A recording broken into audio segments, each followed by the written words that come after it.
45 of Men and Galaxies. Galaxies. First listen and then answer the following question. What is the most influential factor in any human society? In man's early days, competition with other creatures must have been critical. But this phase of our development is now finished. Indeed, we lack practice and experience nowadays in dealing with primitive conditions. I am sure that without modern weapons, I would make a very poor show of disputing the ownership of a cave with a bear. And in this, I do not think that I stand alone. The last creature to compete with man was the mosquito. But even the mosquito has been subdued by attention to drainage and by chemical sprays. Competition between ourselves, person against person, community against community, still persists, however, and it is as fierce as it ever was. But the competition of man against man is not the simple process envisioned in biology.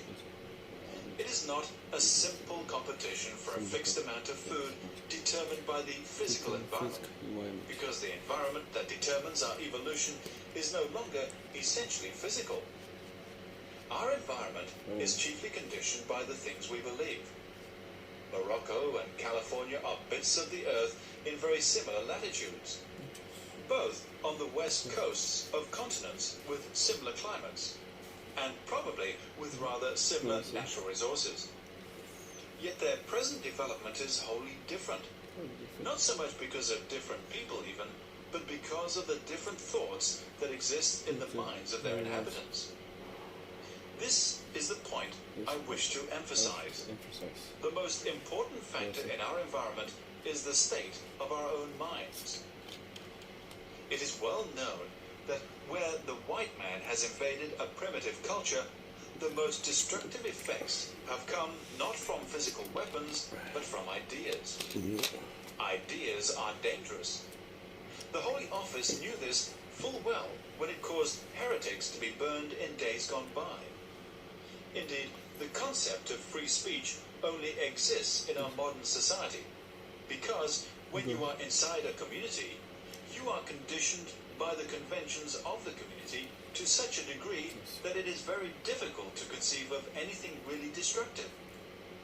It is only someone looking on from outside that can inject the dangerous thoughts. I do not doubt that it would be possible to inject ideas into the modern world that would utterly destroy us. I would like to give you an example, but fortunately I cannot do so. Perhaps it will suffice to mention the nuclear bomb.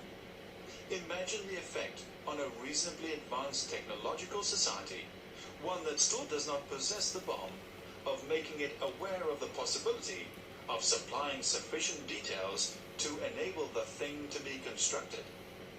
20 or 30 pages of information handed to any of the major world powers around the year 1925 would have been sufficient to change the course of world history.